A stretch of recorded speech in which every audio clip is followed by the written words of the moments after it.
ALFM, Radyo Totoo, CMN Batangas. CMN Live Nation. Renz Belda, magandang araw sa iyo. Magandang umaga Ariel, magandang umaga Pilipinas. Tatlong individual ang naaresto ng mga pulis sa isang operasyon laban sa oil field parade sa Barangay San Pedro sa Bawan, Batangas.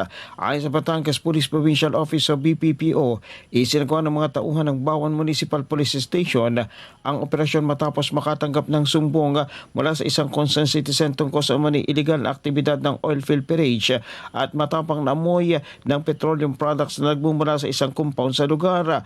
Kinilala ang mga naaresto na sina alias June 20 anyos, Baldin 29 at Norben 43 sa mga residente ng Batangas. Sa isinagang validation at surveillance na mataan umano ng mga operatiba, si June na nagbubuhos ng petroleum products sa sahig, samantala nakita naman si Baldwin na nagmamaneho ng isang Isuzu drop side truck na may plate number DXC680 habang kasama niya bilang pasahero si Norben na ang sitahin ng mga pulis. Inamin ng tatlo na sila yung mga crew na sangkot sa naturang aktibidad. Hindi rin umano sila nakapagpakita ng mga dokumento o permit na nagbibigay otorisasyon sa kanilang paghawak at pag-iimbak ng mga produktong petrolyo.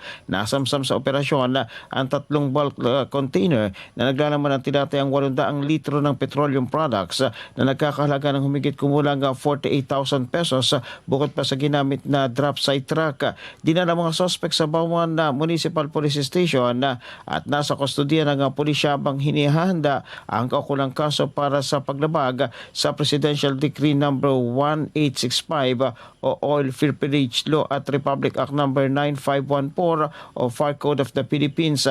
Ayon kay Police Colonel Oliver Ebora, Acting Provincial Director ng Batangas PPO, patuloy nilang pinapaigting ang intelligence-driven operation laban sa oil field parade at iba pang illegal na aktibidad na maaaring magdulot ng panganib sa publiko. Mula sa DWALFM 95.9, ito si Renz Belda ng CMN Batangas nag-uulat live para sa CMN Pilipinas.